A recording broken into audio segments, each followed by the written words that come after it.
ബഹുമാന്യരായ സദസ്യരെ, പ്രിയപ്പെട്ട കൂട്ടുകാരെ, ഏവർക്കും എൻ്റെ സ്നേഹാഭിവാദ്യങ്ങൾ. നാം ഇന്ന് ചർച്ചക്കെടുത്തിരിക്കുന്ന വിഷയം ഏറെ ഗൗരവമുള്ളതും അടിയന്തര ശ്രദ്ധ പതിയേണ്ടുന്നതുമായ ഒന്നാണ്. ഐക്യരാഷ്ട്രസഭ അഥവാ UNO 2030 ലോകരാഷ്ട്രങ്ങൾ കരസ്ഥമാക്കേണ്ടുന്ന 17 സുസ്ഥിര വികസന ലക്ഷ്യങ്ങളിൽ മൂന്നാമത്തേതായി ഗുഡ് ഹെൽത്ത് ആൻഡ് വെൽബീയിങ്, നല്ല ആരോഗ്യവും ക്ഷേമവും എന്ന ലക്ഷ്യം പ്രത്യേകം ഉൾപ്പെടുത്തിയിരിക്കുന്നത് UN മാത്രമല്ല, 2020 നമ്മുടെ ഇന്ത്യ മഹാരാജ്യം നടപ്പിലാക്കിയ ദേശീയ വിദ്യാഭ്യാസ നയം, നാഷണൽ എഡ്യൂക്കേഷൻ പോളിസിയിലും വിദ്യാർത്ഥികളുടെ ആരോഗ്യത്തിനും ഭക്ഷണശീലങ്ങൾക്കും വലിയ പ്രാധാന്യം നൽകിയിട്ടുണ്ട്. കൂട്ടുകാരെ, ആരോഗ്യമെന്ന് കേൾക്കുമ്പോൾ എന്താണ് നമ്മുടെ മനസ്സിലേക്ക് ഓടി വരുന്നത്?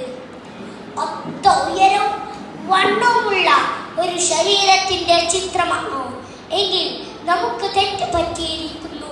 യഥാർത്ഥത്തിൽ ആരോഗ്യമെന്നാൽ ഒരു വ്യക്തിയുടെ സമഗ്രമായ ക്ഷേമാവസ്ഥക്ക് പറയുന്ന സങ്കേതമാണ്. വേൾഡ് ഹെൽത്ത് ഓർഗനൈസേഷന്റെ നിർവചന പ്രകാരം health is A state of complete physical, mental and social wellbeing.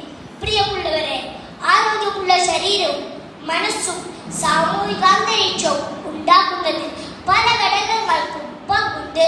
ശുചിത്വം, വ്യായാമം, വിശ്രമം എന്നിവയൊക്കെ ആരോഗ്യത്തെ നിർണ്ണയിക്കുന്ന മർമ്മപ്രധാന കാര്യങ്ങൾ തന്നെയാണ്. അതോടൊപ്പം നമ്മുടെ ഭക്ഷണം പോഷക ഗുണങ്ങളുള്ളതും സമീകൃതവുമായിരിക്കണം. എന്നാൽ ഇന്ന് ലോകത്ത് എന്താണ് നാം കാണുന്നത്? നിങ്ങളൊന്ന് കണ്ടു തുറന്നു നോക്കൂ.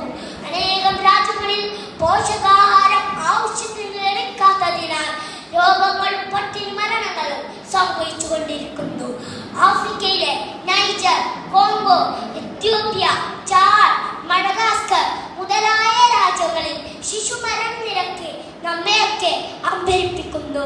2022 മാത്രം 5 വയസ്സിന് താഴെയുള്ള 13,400 കുട്ടികളാണ് ആഫ്രിക്കയിൽ മാത്രം മരണപ്പെട്ടതെന്ന് WHO കണക്കുകൾ വിശദീകരിക്കുന്നുണ്ട്. ഇതിൽ ഏറ്റവും വലിയ വില്ലനാണ് പോഷകാഹാരക്കുറവ് തന്നെ. ഖേദകരമെന്ന് പറയട്ടെ, മറ്റു ചില രാജ്യങ്ങളിൽ കാര്യങ്ങൾ വിപരീത ദിശയിലാണ്. അസന്തുലിതവും അമിതവുമായ ആഹാര ശൈലി കൊണ്ട് അനേകം ആളുകൾ ആരോഗ്യമില്ലാത്ത അവസ്ഥക്ക് വിധേയരായിത്തീരുന്നു.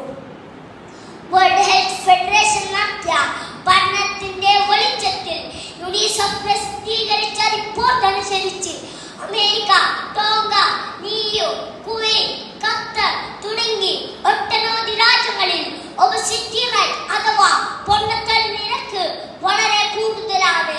ചെറുപ്രായത്തിൽ തന്നെ വാർദ്ധക്യത്തിലേക്ക് എത്തിപ്പെട്ടാൽ നമ്മുടെ ജീവിതം എത്രമാത്രം ദുഷ്കരമാവുമെന്ന് നിങ്ങൾ ആലോചിച്ചു നോക്കിയിട്ടുണ്ടോ? തെറ്റായ ഭക്ഷ്യശീലങ്ങൾ കൊണ്ട് പൊണ്ണത്തടി മാത്രമല്ല, രക്തസമ്മർദ്ദം, പ്രമേഹം തുടങ്ങി നിരവധി ജീവിത ശൈലി രോഗങ്ങളും വ്യാപിച്ചു കൊണ്ടിരിക്കുകയാണ്.